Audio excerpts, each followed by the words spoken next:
Friends ನಮಸ್ತೆ. ಎಲ್ಲರೂ ಹೇಗಿದ್ದೀರಾ? ನಾನು ತುಂಬಾ ಚೆನ್ನಾಗಿದ್ದೀನಿ. ನೀವೆಲ್ಲರೂ ಸಹ ಚೆನ್ನಾಗಿದ್ದೀರಾ ಅಂತ ಅಂದ್ಕೊತಾ ಇದ್ದೀನಿ. ಇವತ್ತೇನಪ್ಪ ಅಂತಂದರೆ ಈ ವಿಡಿಯೋನಲ್ಲಿ ನನ್ನ ಈ ದಿನಚರಿ ಅಂತಂದರೆ ಈ ನನ್ನ ಪುಟ್ಟ ಪ್ರಪಂಚ ಹೇಗಿರುತ್ತೆ ಅಂತ ನಿಮಗೆಲ್ಲರಿಗೂ ತೋರಿಸ್ತಾ ಇದ್ದೀನಿ. ಬೆಳಗ್ಗೆ ಎದ್ದಾಗಿಂದ ರಾತ್ರಿ ಮಲಗೋವರೆಗೂ ನಾನು ಏನೇನು ಮಾಡ್ತೀನಿ ನನ್ನ ದಿನಚರಿನ ನಿಮಗೆ ಪರಿಚಯ ಮಾಡಿಸ್ತಾ ಇದ್ದೀನಿ. ಬನ್ನಿ ಫ್ರೆಂಡ್ಸ್, ಮೊದಲು ರಾತ್ರಿ ಎಷ್ಟೊತ್ತಿಗಾದರೂ ಮಲ್ಕೊಳ್ಳಿ, ಬೆಳಗ್ಗೆ 6-6:30ಗೆಲ್ಲ ಎದ್ದಿದ ತಕ್ಷಣ ಫ್ರೆಶ್ ಆಗಿ ಆಮೇಲೆ ಬಾಗಿಲು ಮುಂದೆ ಆಚೆ ಎಲ್ಲ ಗುಡಿಸ್ಕೊಂಡು ನೀಟಾಗಿ ಮನೆ ಮುಂದೆ ನೀರು ಹಾಕ್ತೀನಿ. ಇದು ನನ್ನ ಮೊದಲ ಕೆಲಸ. ನೀರು ಹಾಕಿದ್ದಾದ ಮೇಲೆ ಗಿಡಗಳಿಗೂ ಸಹ ನೀರು ಹಾಕ್ತೀನಿ. ಇದು ನೀರು ಒಂದು ದಿನ ಕೂಡ ನೀರು ಹಾಕಿಲ್ಲ ಅಂತಂದರೆ ನನಗೆ ನೆಮ್ಮದಿನೇ ಇರೋದಿಲ್ಲ.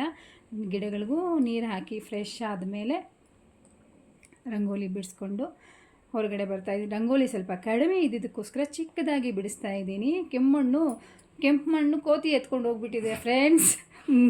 ಅದು ಎಷ್ಟಾದರೂ ಇರಲಿ, ಮನೆ ಹತ್ರ ಬಂದು ಕದ್ದು ಮುಚ್ಚಿ ಎತ್ಕೊಂಡು ಹೋಗ್ಬಿಡತ್ತೆ. ಡಬ್ಬಿ ಸಮೇತ ಎತ್ಕೊಂಡು ಹೋಗ್ಬಿಟ್ಟಿದೆ ನೆನ್ನೆ. ಇನ್ನೇನು ಮಾಡೋದು, ಅದರಿಂದ ಓಡೋಕ್ಕಾಗುತ್ತಾ? ಸುಮ್ಮನೆ ಬಿಟ್ಬಿಟ್ಟೆ. ಅರ್ಧ kg ಅಷ್ಟು ಕೆಂಪು ಮಣ್ಣಿತ್ತು. ಎಲ್ಲಾದರೂ ಹೋಗ್ಲಿ ಬಿಡು ಅಂತ ಬರೀ ವೈಟ್ದೇ ಹಾಕ್ಕೊಂಡಿದ್ದೀನಿ. ವೈಟ್ದು ಹಾಕೋಬಾರ್ದಂತೆ, ಗಂಡ ಹೆಂಡ್ತಿ ಅಂತೆ ಕೆಂಪು ಮಣ್ಣು. ಇರಲಿ, ಅಂಗಡಿಗೆ ಹೋಗಿ ತೊಗೊಂಬಂದು ನಾಳೆ ಹಾಕ್ಕೊಳ್ಳೋಣ ಅಂತ ಬಿಟ್ಬಿಡ್ತಾಯಿದ್ದೀನಿ. ಇದಾದ ಮೇಲೆ ಒಳಗಡೆ ಬಂದು ಕಸ ಗುಡಿಸ್ಕೊತಾ ಇದ್ದೀನಿ. ಬೆಳಗ್ಗೆ ಸಂಜೆ ಮಾತ್ರ ಕಸ ಗುಡಿಸ್ತೀನಿ, 2 ಟೈಮ್ ಒಂದು ದಿವಸಕ್ಕೆ. ಪದೇ ಪದೇ ಗುಡಿಸ್ಬಾರ್ದು, ಮಹಾಲಕ್ಷ್ಮಿ ಮನೆ ಬಿಟ್ಟು ಹೊರಡ್ಬಿಡ್ತಾಳೆ ಅಂತ ಹೇಳ್ತಾರೆ. ಅದಕ್ಕೋಸ್ಕರ ಸೂರ್ಯಾಸ್ತದ ಮೊದಲು, ಸೂರ್ಯಾಸ್ತದ ಆಗೋಕ್ಕೆ ಮುಂಚೆ ಬೆಳಗ್ಗೆ ಸಂಜೆ ಗುಡಿಸ್ಕೊತೀನಿ. ಸೋಫಾ ಎಲ್ಲ ರೆಡಿ ಮಾಡಿಕೊಂಡು, ಅಲ್ಲಿ ನೋಡಿ ನಾನು ಹೊಲಿಯೋ ಸ್ಟಿಚಿಂಗ್ ಮಾಡೋ ಅದೆಲ್ಲ ಇರೋದು ದಿವಾನ ಕೆಳಗೆ ಇದೆ, ಮೇಲೆ ಒಂದು ಕಬೋರ್ಡಲ್ಲಿದೆ. ಅರ್ಜೆಂಟ್ ಕೊಡೋವೆಲ್ಲ ಚೇರ್ ಮೇಲೆ, ಸೋಫಾ ಚೇರ್ ಮೇಲೆ ಇಟ್ಕೊಬಿಟ್ಟಿದ್ದೀನಿ. ಇದಾದ ಮೇಲೆ ಅಡುಗೆ ಮನೆಗೆ ಬರ್ತಾಯಿದ್ದೀನಿ. ಅಡುಗೆ ಮನೆ ರಾತ್ರಿ ಎಲ್ಲ ಪಾತ್ರೆ ತೊಳೆದಿಟ್ರೆ ಸರಿ, ಇಲ್ಲದೇ ಇದ್ದರೆ ಎಲ್ಲ ಪಾತ್ರೆ ತೊಳೆಯೋದು ಅನಿಸುತ್ತೆ.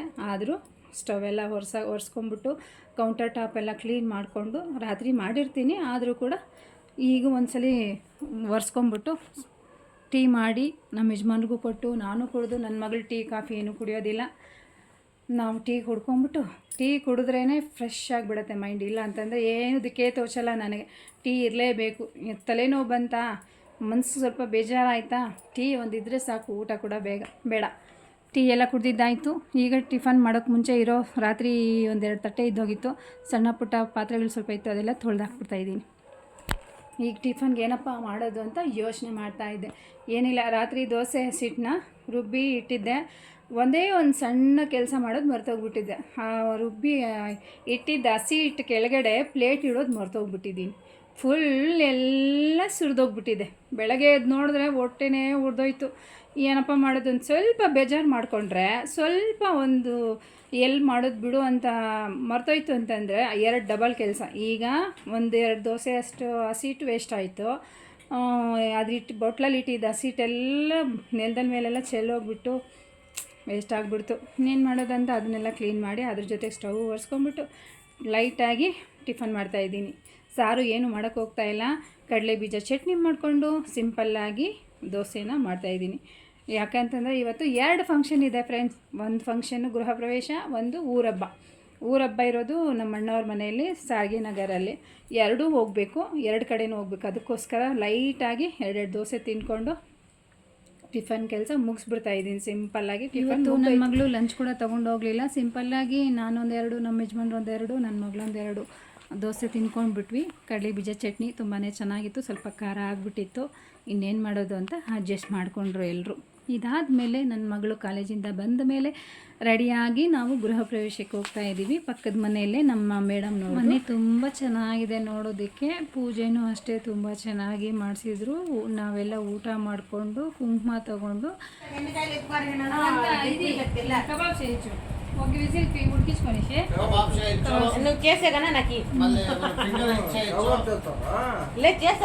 ಜಾಕ್ ಫ್ರೂಟ್ ಅಲ್ಲಿ ಬಿರಿಯಾನಿ ಮಾಡ್ಬೋದು, ಮತ್ತೆ ಕಬಾಬ್ ಮಾಡ್ಬೋದು, ಮತ್ತೆ ಮಸಾಲೆ ಮಾಡ್ಬೋದು, ತಿನ್ಬೋದು. ಓನ್ಲಿ ವೆಜಿಟೇರಿಯನ್, ಇದು ವೆಜಿಟೇರಿಯನ್.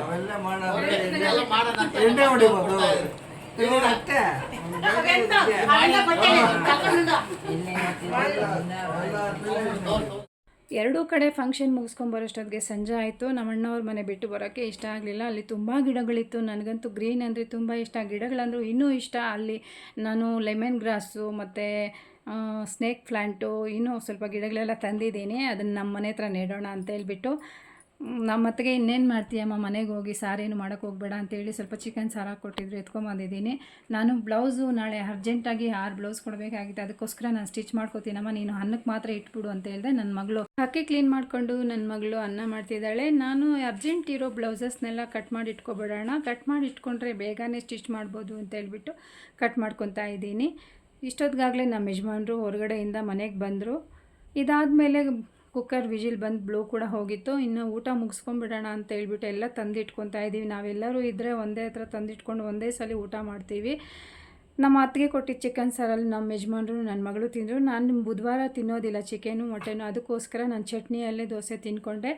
ಮಾಡಿದ್ದಾದಮೇಲೆ ಕಟ್ ಮಾಡ್ಕೊಂಡಿರೋ ಬ್ಲೌಸಸ್ 3 ಆದರೂ ಮುಗಿಸೋಣ ಅಂತೇಳಿ ಅಂದ್ಕೊಂಡು ಸ್ಟಿಚ್ ಮಾಡ್ತಾಯಿದ್ದೀನಿ. ಫ್ರೆಂಡ್ಸ್, ಟೈಲರಿಂಗ್ ಏನು ಅಷ್ಟೊಂದು ಈಸಿ ಅಲ್ಲ, ಇದು ಕಷ್ಟಪಡೋರಿಗೆ ಗೊತ್ತಾಗುತ್ತೆ. ಕೈ ಕಾಲು ಮೈಂಡು ಮನಸ್ಸು ಎಲ್ಲನೂ ಕೆಲಸ ಮಾಡಬೇಕು, ಇಲ್ಲಾಂತಂದರೆ ಬ್ಲೌಸು ಸ್ಟಿಚಿಂಗು ಕೆಟ್ಟೋಗುತ್ತೆ, ಮತ್ತು ಬಿಚ್ಚಿ ಹೊಲಿಬೇಕಾಗತ್ತೆ. ಇದು ಹೊಲಿಯೋರಿಗೆ ತುಂಬ ಚೆನ್ನಾಗಿ ಅರ್ಥ ಆಗುತ್ತೆ. ಒಂದು ಬ್ಲೌಸ್ ರೆಡಿ ಆಗಬೇಕು ಅಂತಂದರೆ ಮಿನಿಮಮ್ ಲೈನಿಂಗ್ ತರಬೇಕು, ಫಾಲ್ಸ್ ತರಬೇಕು, ಕಟ್ ಮಾಡಬೇಕು, ಸ್ಟಿಚ್ ಮಾಡಬೇಕು, ಹೆಮ್ಮಿಂಗ್ ಮಾಡಬೇಕು, ಹುಕ್ ಹಾಕಬೇಕು, ಓವರ್ಲಾಕ್ ಮಾಡಬೇಕು, ಐರನ್ ಮಾಡಬೇಕು, ಸ್ಯಾರಿಗೆ ಜಿಗ್ಜಾಗು ಫಾಲ್ಸು ಮಾಡಬೇಕು. ಇಷ್ಟೆಲ್ಲ ಮಾಡಿದ್ರೆ ಸಿಗೋದು 350 ರೂಪಾಯಿ, ಖರ್ಚೆಲ್ಲ ಒಂದು 50-60 ರೂಪಾಯಿ ಹೋದರೆ ಉಳಿಯೋದು 280 290. ಅಷ್ಟಕ್ಕೆಲ್ಲ ನಿಮಗೇನಪ್ಪ ನೆರಳಲ್ಲಿ ಕೂತ್ಕೊಂಡು ಒಂದು ದಿನಕ್ಕೆ 4-5 ಹೊಲಿತೀಯ, 1000 ದುಡ್ಕೋತೀಯ ಅಂತಾರೆ. ಅದ್ರ ಕಷ್ಟ ಏನು ಅಂತ ಸ್ಟಿಚಿಂಗ್ ಮಾಡೋರಿಗೆ ಗೊತ್ತಾಗುತ್ತೆ. ಜನರೇನೋ ಇರಲಿ, ಅದನ್ನು ನಾವು ನಂಬ್ಕೊಂಡಿದ್ದೀವಿ. ಟೈಲರಿಂಗು ಎಲ್ಲರಿಗೂ ಸರಿ ಬರಲ್ಲ, ಆದರೆ ನನಗೆ ತುಂಬ ಚೆನ್ನಾಗಿ ಹೊಂದಾಣಿಕೆ ಆಗಿಬಿಟ್ಟಿದೆ, ನನಗೆ ಅಡ್ಜಸ್ಟ್ ಆಗಿದೆ. ಬ್ಲೌಸೆಲ್ಲ 3 ಸ್ಟಿಚ್ ಮಾಡೋಷ್ಟಾಗಿದೆ. ಟೈಮ್ ನೋಡಿದ್ರೆ 12 ಗಂಟೆ ಆಗಿಬಿಡ್ತು. ಮಲ್ಗೋಣ ಅಂತ ಹೇಳ್ಬಿಟ್ಟು ಎಲ್ಲ ನೀಟಾಗಿ ಎತ್ತಿಟ್ಬಿಡ್ತಾಯಿದ್ದೀನಿ. ನಿಮಗೆ ಇದು ಬೆಳಗ್ಗೆ ನೋಡ್ಕೊಳ್ಳೋಣ ಅಂತೇಳಿ. ಇದೇ ಫ್ರೆಂಡ್ಸ್ ನನ್ನ ಪುಟ್ಟ ಪ್ರಪಂಚ.